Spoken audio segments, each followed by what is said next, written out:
പ്രിയപ്പെട്ടവരെ, ഇത് ജൂലൈ മാസം. നാളെ 19-ാം തീയതി കേരള കത്തോലിക്ക തിരുസഭയില്, സീറോ മലബാർ സഭയില് ലോകമെമ്പാടും, പ്രത്യേകിച്ച് കേരളത്തിലെമ്പാടും ഭരണങ്ങാനത്തും വിശുദ്ധ അൽഫോൻസാമ്മയുടെ 9 ദിവസത്തെ നൊവേന ആരംഭിക്കുകയാണ്. 28-ാം തീയതിയാണ് വിശുദ്ധിയുടെ തിരുനാൾ കൊണ്ടാടുന്നത്. ഇതുപോലെ ഒരു 3 വർഷം മുമ്പ് ഒരു ജൂലൈ മാസം 1-ാം തീയതി വിശുദ്ധ അൽഫോൻസാമ്മയെ കുറിച്ച് ഒരു പാട്ട് എഴുതാനായിട്ട് എനിക്ക് ഭാഗ്യം ലഭിച്ചു. ആ പാട്ടിന്റെ വിശേഷവുമായിട്ടാണ് ഇന്നത്തെ വീഡിയോയിൽ ഞാൻ വന്നിരിക്കുന്നത്. അപ്പം നിങ്ങൾ താല്പര്യമുണ്ടെങ്കിൽ ഒരു അല്പസമയം ഈ വീഡിയോയ്ക്ക് മുമ്പിൽ ഒന്ന് ചെലവഴിച്ചാൽ ആ വിശേഷങ്ങൾ നിങ്ങൾക്ക് കേൾക്കാൻ സാധിക്കും. മാതൃവേദിയുടെ ഒരു മത്സരത്തിന് പാടാനായിട്ടാണ് എൻ്റെ ഭാര്യ ആവശ്യപ്പെട്ടത് പ്രകാരം അവളോട് ഇടവകയിലെ മാതൃവേദിയുടെ ഇൻചാർജുള്ള മദർ നിർദ്ദേശിച്ചതും പ്രകാരം എന്നെ കൊണ്ടൊരു ഒരു പാട്ട് എഴുതിക്കാമെന്ന് ചോദിച്ചത്. അപ്പം എനിക്ക് ലീവുള്ളൊരു ദിവസം, ഒരു വെള്ളിയാഴ്ച രാവിലെ ഞാൻ എൻ്റെ പ്രാർത്ഥനാ മുറി ഇരുന്ന് പ്രാർത്ഥിച്ചുകൊണ്ടിരിക്കുമ്പോൾ അവള് ഇങ്ങനെ മദർ ആവശ്യപ്പെട്ട ഈ ഒരു കാര്യം എന്നോടൊന്ന് പറഞ്ഞു. അപ്പം ഞാൻ പറഞ്ഞു നോക്കാം. ഞാനൊരു കടലാസ് എടുത്ത് എന്തൊക്കെയോ കുറച്ച് വരികൾ എഴുതി വെച്ചു. ഒരു കുറെ 10-15 ലൈനോളം ഉണ്ടായിരുന്നു. പക്ഷെ ഞാൻ വായിച്ചു നോക്കുമ്പോൾ അതിന് പ്രാസം ഒന്നും ഒക്കുന്നില്ലായിരുന്നു. അപ്പം ഞാൻ അവളോട് പറഞ്ഞു, എന്തായാലും കുറച്ച് കഴിയട്ടെ, അത് ഒന്നും കൂടെ ഒന്ന് ശരിയാക്കി എടുക്കാം, ഇപ്പം അതിന് പ്രാസം ഒന്നും ഒക്കുന്നില്ല. ഇത് പറഞ്ഞേച്ച് ഞാൻ ഇങ്ങോട്ട് തിരിഞ്ഞപ്പോൾ പെട്ടെന്ന് ഈ കടലിൽ നിന്ന് ഒന്നിനു പുറകെ ഒന്നായിട്ട് തിരമാലകൾ കയറി വരുന്നത് പോലെ എൻ്റെ മനസ്സിലേക്ക് ആ നിമിഷം വരെ കിട്ടാത്ത വരികൾ കടന്നു വന്നു.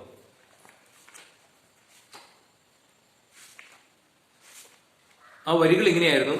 ഞാൻ ഒന്ന് പറഞ്ഞു കേൾപ്പിക്കാം.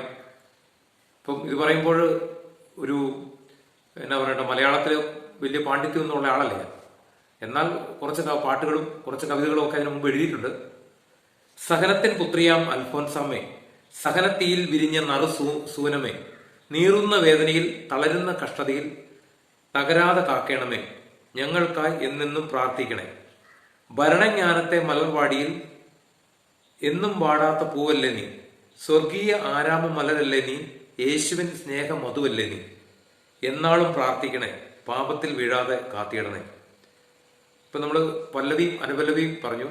ഇനിയുള്ളത്, യേശുവിൻ ഉദ്യാന പാലികയായി നീ, ചെടികളിൽ വിശുദ്ധിയാം വളമേകുവാൻ, ഏവരും വിശുദ്ധരായി പുഷ്പിച്ചിടാൻ, എന്നാളും തണലേകണേ, എന്നെന്നും പ്രാർത്ഥിക്കണേ, പാപത്തിൽ വീഴാതെ കാത്തിയിടണേ. അങ്ങനെ ഒരു 12 ലൈൻ ഉൾപ്പെടുന്ന ഈ വരി ഇതെഴുതി അവള് സിസ്റ്റർക്ക് അയച്ചു കൊടുത്തു. അത് കഴിഞ്ഞിട്ട് ഞങ്ങളുടെ ഉൾക്കൊള്ളുന്ന ഒരു 10-250 പാട്ടുകാരും ഒക്കെയുള്ള ഒരു ഗ്രൂപ്പിലിട്ടു. അതിൽ നിന്ന് ജിജോ അരിക്കാട്ടെന്ന് പറയുന്ന ഒരു സഹോദരൻ, ഒരു മ്യൂസിക് ഡയറക്ടർ, അതെടുത്തിട്ട് 2 ട്യൂണിൽ എനിക്ക് അത് മ്യൂസിക് ചെയ്ത് എനിക്ക് അയച്ചു തന്നു. നമ്മുടെ എല്ലാവരും അറിയപ്പെടുന്ന ജോസഫ് ചെറുമേലച്ചന്റെ ഒരു സഹായത്തോടുകൂടി, പിന്നെ എൻ്റെ ഒരു സുഹൃത്ത് ആന്റണി സജി, അവന് ഒരു യൂട്യൂബ് ചാനൽ ഉണ്ടായിരുന്നു. കുറച്ച് ബാക്കി വീഡിയോ ചെയ്യാനുള്ള പൈസ അവനും മുടക്കി. അങ്ങനെ എൻ്റെ ഇതിനോടകം ഞാൻ സംഗീതം ചെയ്തു എഴുതിയതുമായിട്ടുള്ള ഒരു 35-ലധികം പാട്ടുകൾ യൂട്യൂബിലുണ്ട്. എന്നാൽ ഞാൻ ചെയ്ത വർക്കിലെ ആദ്യത്തെ വർക്കായിട്ട് അങ്ങനെ ഇവരുടെയൊക്കെ സഹായത്തോടുകൂടി 2022 ജൂലൈ 1-ാം തീയതി ഇത് യൂട്യൂബിൽ റിലീസായി.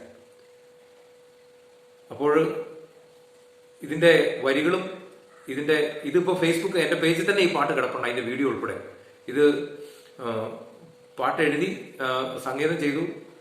ഇതെല്ലാം അതിനുശേഷം ഇതിനൊരു ചെറിയൊരു സ്റ്റോറി ബോർഡ് തയ്യാറാക്കി എൻ്റെ ഒരു പ്രിയ സുഹൃത്ത്, ഒരു അച്ഛന്റെ സഹായത്തോടുകൂടി ഒക്കെ അദ്ദേഹത്തിന്റെ ഇടവക വെച്ച്, അതായത് കുളക്കാടിന് മുകളിൽ രാജമുടി എന്ന് പറയുന്ന ഒരു ഉണ്ണീശോയുടെ ഇടവക വെച്ചിട്ട് ആ ഇടവക്കാരെയൊക്കെ ഉൾപ്പെടുത്തിക്കൊണ്ട് വളരെ മനോഹരമായിട്ട് ഇത് ഒരു ആൽബമായിട്ട് ഷൂട്ട് ചെയ്തു. ഞാനും അതിൻ്റെ അകത്ത് അഭിനയിച്ചിട്ടുണ്ട്. അപ്പോൾ ഞാൻ ഇതിന്റെ ലിങ്ക് ഇതിന്റെ ഡിസ്ക്രിപ്ഷനിലിടാം, കമന്റ് ബോക്സിലിടാം. നിങ്ങൾ ഒന്ന് അതിന്റെ ലിങ്ക് ഉപയോഗിച്ച പാട്ടൊന്ന് കേൾക്കുക. ഈ നൊവേനയ്ക്ക് പാടാനായിട്ട് ആഗ്രഹമുള്ളവർക്ക് എൻ്റെ നമ്പർ എൻ്റെ പേജിലുണ്ട്, അതിൽ വാട്സപ്പിൽ കോൺടാക്ട് ചെയ്താൽ ഞാൻ നിങ്ങൾക്ക് അതിന്റെ കരമൊക്കെ അയച്ചു തരാം. ഓക്കെ, അപ്പോൾ ഈ വരികൾ നിങ്ങൾക്ക് ഇഷ്ടമായി എന്ന് ഞാൻ വിചാരിക്കുന്നു. അതുപോലെ തന്നെ പാട്ട് കേട്ടാൽ തീർച്ചയായിട്ടും നിങ്ങൾക്കും ഇഷ്ടമാകും. ഇതിന്റെ ട്യൂൺ ഇങ്ങനെയാണ്. സഹനത്തിൻ പുത്രിയാം അൽഫോൻസാമ്മേ, സഹനത്തിൽ വിരിഞ്ഞ നറുസൂനമേ, നീറുന്ന വേദനയിൽ തളരുന്ന കഷ്ടതയിൽ തകരാതെ കാക്കേണമേ. ഞങ്ങൾക്കായി എന്നെന്നും പ്രാർത്ഥിക്കണേ. ഭരണങ്ങാനത്തെ മലർവാടിയിൽ ഇന്നും വാടാത്ത പൂവല്ലേ നീ. ഭരണങ്ങാനത്തെ മലർവാടിയിൽ ഇന്നും വാടാത്ത പൂവല്ലേ നീ. സ്വർഗീയാരാമ മലരല്ലേ നീ. യേശുവിൻ സ്നേഹ മധുവല്ലേ നീ. എന്നാളും പ്രാർത്ഥിക്കണേ. പാപത്തിൽ വീഴാതെ കാത്തിടണേ. എന്നാളും പ്രാർത്ഥിക്കണേ. പാപത്തിൽ വീഴാതെ കാത്തിടണേ. അങ്ങനെ 9 ദിവസവും എല്ലാവരും വിശുദ്ധ അൽഫോൻസാമയുടെ നൊവേനയിലും തിരുനാളിലും പങ്കെടുക്കുക. അൽഫോൻസാമ വഴി ഈശോ നൽകുന്ന എല്ലാ അനുഗ്രഹങ്ങളും പ്രാപിക്കുക. എല്ലാവരെയും ഈശോ സമൃദ്ധമായിട്ട് അനുഗ്രഹിക്കട്ടെ. ഈശോ മിശിഹായിക്ക് സ്തുതിയായിരിക്കട്ടെ.